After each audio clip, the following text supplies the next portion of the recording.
Well, welcome to another session of EID's education videos. And this session is about capillarity and how this strange movement of moisture might affect your basement and other things. And also how other forms of moisture in association with capillarity can move. Okay, we've got to start someplace, and as you can see, and probably guessed it, in the earth where the cat 963 dug the hole. Now, you don't suppose that that's not going to fill with water, do you? Right.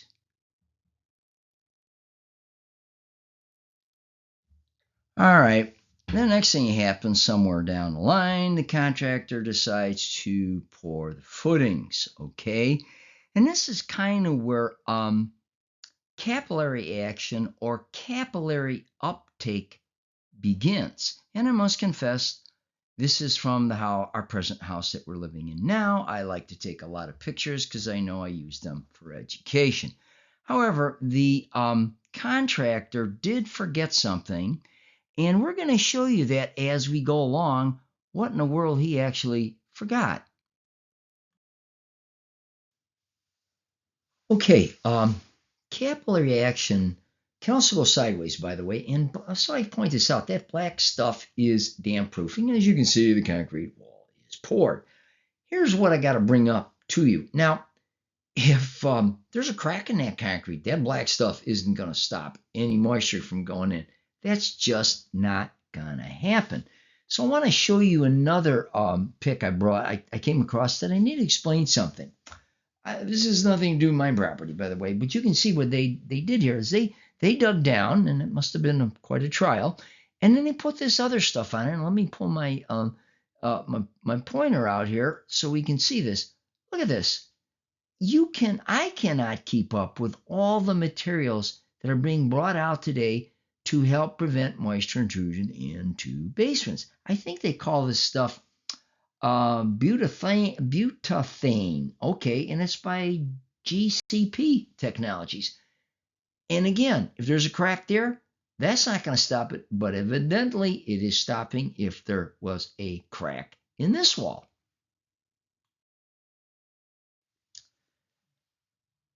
Do you think water will never get into the concrete as these load in? Well, concrete starts out wet, gets wet, and takes a long time to give up its moisture. That's known as hydration. That's how it hardens. But it has a capacitance to hold a tremendous amount of moisture. Oh, and by the way, you shouldn't finish out your basement that isn't a new home for at least 1 year because that moisture's got to go some way.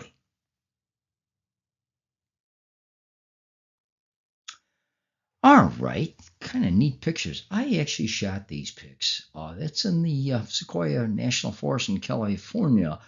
Man, you feel small when you buy those things. By the way, about that strange moisture movement. Ever wonder how the moisture gets to the top of these giants? Yep, plus 375 feet. Well, it's called wicking by the forces of capillary action, otherwise known as rising damp. So, where else does this capillary action, or where else can it occur?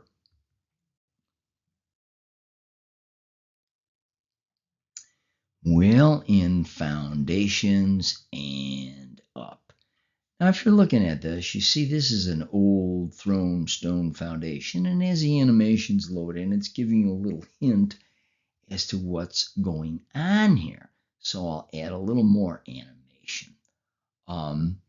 That's rising damp. Now look at it. Look, it can go all the way up that stone and into that ceiling, the wood of that ceiling above. Let me bring something else in here, and I'm gonna get my pointer out. Okay. We're going to see this a few more times, and you can look at these keys, and it tells you those other instances of how moisture moves along with capillary action. You got dew point condensation, coalescence, and moisture diffusion. There's capillary action in green. Look at the pathways. There's always moisture down here, okay? It's going to rise up through the wall, keep going, and sometimes, yes, it diffuses into the basement. So these are things that we want to be sure you're very aware of. Yeah, another way of calling capillary action, it kind of sucks. So technically, how? All right, foundations and up. Now in this particular one, again, it's an old thrown stone foundation, so I'm going to load in the animations, animations, and tell you what's going on. That's the moisture rising up from footings, and guess where it's going? Into the wall. And look, you can see, by the way, that's kind of wet there. But wait for it. Now it decides to go take a right turn. Ooh, see the rising damp? Get the idea? Okay. What else might happen there? Mold probability? Yeah, that kind of sucks. Again, I'm going to bring in that other, just to remind you, this other detail to show you what's going on.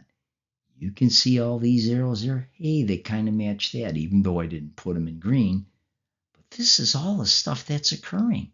Moisture's coming into that basement and decided to get in that drywall. Okay, so carry on with this. You're probably going to wonder, well, technically, how? Okay, thought you'd know. Okay, I'm going to have a little fun with you. Technically, wicking, it's an attraction which can be capillary or chemical between the water and the absorbing material. An example of capillary forces are seen inside a glass filled with water, where the edge rises slightly above the surface. This creates a meniscus, a phenomenon that overcomes gravitational forces.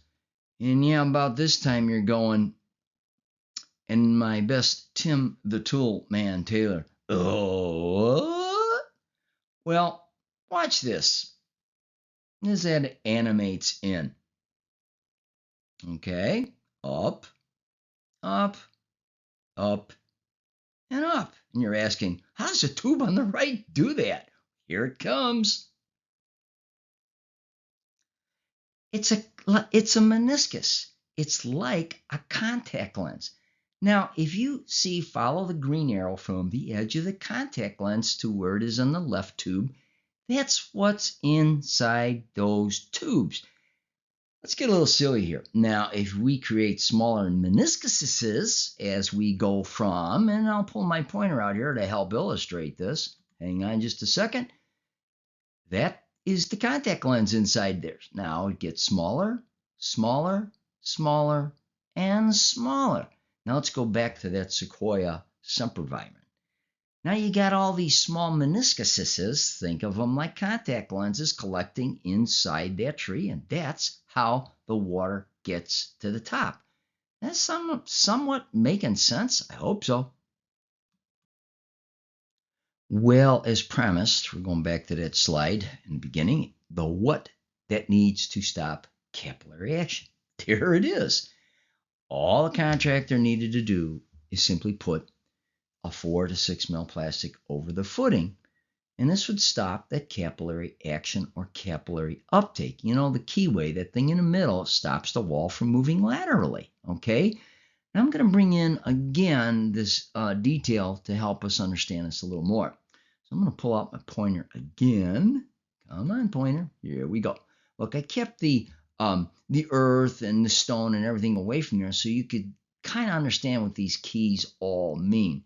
But first up here, I'm going to tell you what this is all about. The 2021 IECC, and if I get this right, stands for the International Energy Conservation Code.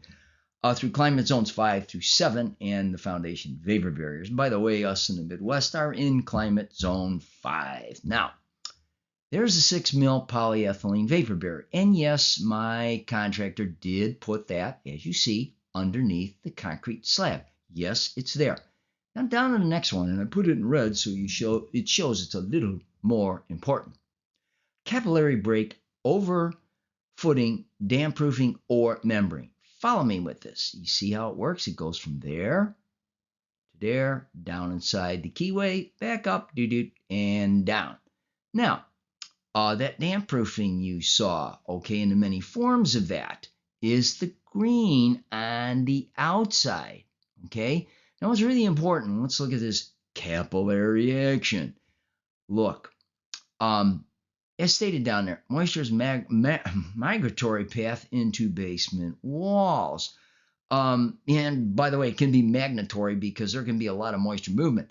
But as this goes up, you can see, follow me with it, that's how moisture goes up inside this concrete wall. And some of it decides to go like this and diffuse into your basement, okay?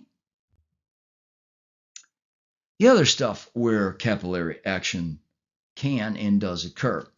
Concrete block foundations, well, those aren't really very good. I'll get back to this one, but look at this. I want to tell you something about this. Watch the arrow go up. Get it? Capillary rise. Drywall. And inside there, wood studs. This basement, by the way, only had maybe 3-4 inches of water. But when water hits drywall, oh boy, does that have capillary uptake. And what you're seeing now, yes, that's microbial, or let's just call it mold growth. But what you don't see is the horror on the other side. And then back to this one. As you can see, there's capillary uptake on each side, and there's probably a crack in here to boot, so you can see the flow in here. In other words, I'm trying to tell you, oh boy, concrete block foundation walls just aren't very good.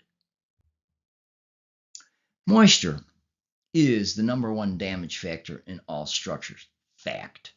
We need instruments to determine where that damage is occurring. There are basically 2 types of materials, porous and non-porous. Now look, I try to use color graphics to make connections for your mind here. Moisture causes damage and it works in porous materials. I'm sure you're getting it. All right, capillary action in the laboratory. All right, bear with me here. I'll go over this. That first instrument is called a hygrometer. The next one is a point radiometer, better known as a laser temperature gun. This is a probe type moisture meter, and that there is a surface type moisture meter. There's no moisture or no water in the pan. So let's go to the next one from the lab test start. All right, pour in some water and some time, and shazam, we have numbers. Yes, my friends, we need those numbers. The deltas, the difference from the original to this, 21% up with relative humidity, 6 degrees on the gun, and here it's at 28% EMC, and I'll explain that a bit. And by the way, we're using the top scale there. And then over here, it's 55%. MC stands for moisture content, and we're using the lower scale. Let me back up here. What does that all mean? Well, 28% EMC stands for equilibrium moisture content, and if you look very closely, and it occurs on that instrument as well, but the top scale right about there is the threshold point at which there's enough weight of water, or gravitational pull of water in the wood to support microbial growth. So what's happening here? Well, let's look at it with another tool. Whoa, what we got here? Thermal imaging. Now look with me here. Look at the anchoring arrow between these two. See that? Lab test at 48 hours. I think this one was 12. This one's 48. So I'm going to ask you something. Gee, 72, 96 and beyond. How far up do you think this is all going to go? Now another thing. Let's look at that piece of drywall. Follow me with this. By the way, you can put your hand on that. You don't need expensive moisture meters to go, oh, I think that's wet. Of course. But what you don't see usually is the residue from capillary rise. Now, in our business, we get into some fancy words called dilicent and deleterious. Simply means in English, what you can't see can hurt you. In other words, the mold growing on the backside of that wall, which you can't see, can hurt you. Water. It comes in liquid, solid, vapor, and adsorbed. Adsorbed is the least understood of all these. Again, to help you follow, I put it in the cayenne blue colors so you can see water, liquid, solid, vapor, absorbed, adsorbed. Okay? This is the mechanics of water. Let's go back over some of these materials. Drywall. Remember that residue from capillary rise? The next one. Concrete. Gee, you think that's never going to adsorb or capillary uptake in there? Next one. Trees. You remember the sequoia sempervirens in all those small meniscuses?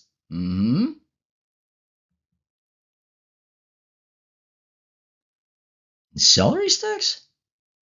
Hey, guess what? Let's say you're in a bar and you're having a Bloody Mary. You want to impress your friends? You can say, you know why the celery stick is red? That's capillary uptake. I'll go, ooh, you're smart.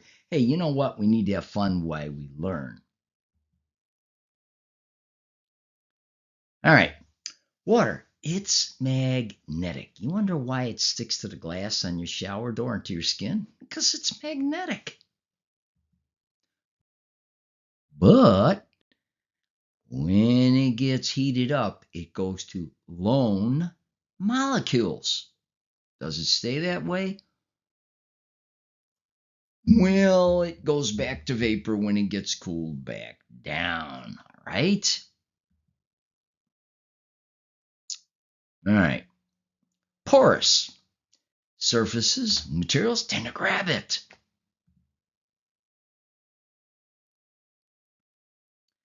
Now let's go over this. You know, a little bit of Greek. Philics do like things, phobics don't, okay? Now, drywall and wood are hydrophilic. They like to suck up water. Glass and plastics are hydrophobic. They resist. They're not going to suck up water. Now, I want to share something with you folks. I've taken courses from these folks, buildingsciences.com, or it's known as Building Sciences Corporation. I really suggest you go visit them and take some of their courses if you really want to get deeper into this information. Okay, I'm going to try to bring this home, and we'll start with this. In addition to capillary action is capillary condensation, the process by which multi-layer adsorption from vapor into porous materials occurs. Again, you know, follow the color coding I'm doing here. So I hope these crude graphics start to bring it home because we're getting near the end. Everybody's going, woohoo. So let's begin with that. All right. This is, get your pointer, vapor going in. So vapor going into porous materials. Now, these crude slides I made up, you could say this could be drywall, and, you know, I kind of showed brown for wood. See how the vapor is going in? You remember those lone molecules? Now, what's the next step? All right. Vapor getting it on. Vapor getting into porous materials via adsorption. You see it's adsorbing onto all these little particles and spaces in these capillaries. Now, adsorption gone capillary or absorption gone wild. I like to get dramatic. Anyway, adsorption gone capillary into porous materials. Now it goes into absorption and capillary uptake, just like it happens in the celery stick. in the drywall, in the Sequoia sempervirens. Now I hope this stuff is starting to stick a little bit. All right, using instruments to determine where moisture damage is occurring. Hey, pilots don't fly through storms without instruments, so why should we fly through environmentals without them? So let's look at how we do this. Okay, this is basement meter readings.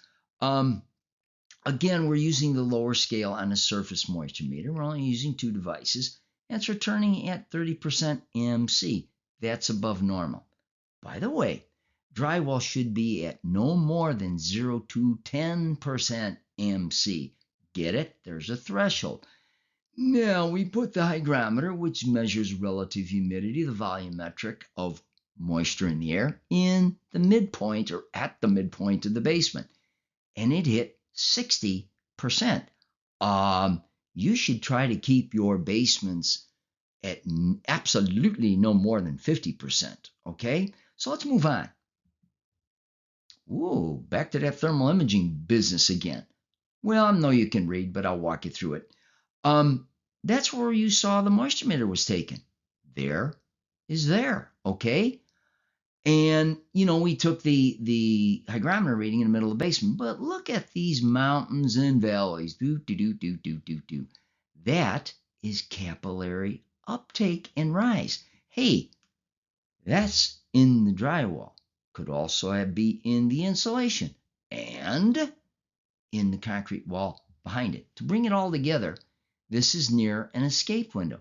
Gee, do you think there could have been any leakage events occurring in there? I'm sure you understand. Okay, time, temperature, and relative humidity. The most important factors affecting durability. It all goes back to moisture. Remember, it's the #1 damage factor. I can't say this any simpler, folks.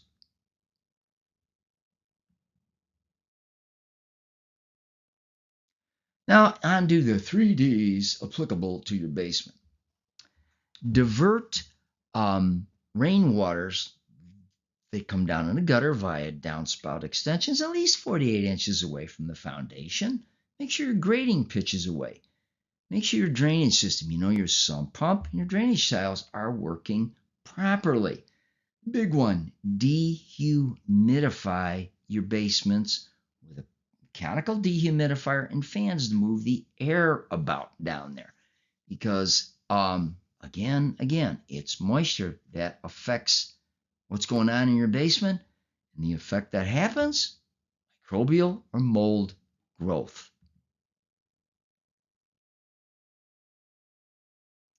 All right. Yay, we're closing. Kev will stop yakking. But want to know more, then go to Building Sciences Corporation or go check out my other videos. Or I should have said, call me. Hey, here we are at the end. Hey, if you got to the website, just add Kevin at, and you can email me. Now, if you don't like that email business, call me here. Hey, you can voicemail me, text mail me, actually talk to me. And by the way, if I don't answer right away, I will call you back. I enjoy answering my clients' questions. Thanks for watching, and I hope you got something out of this.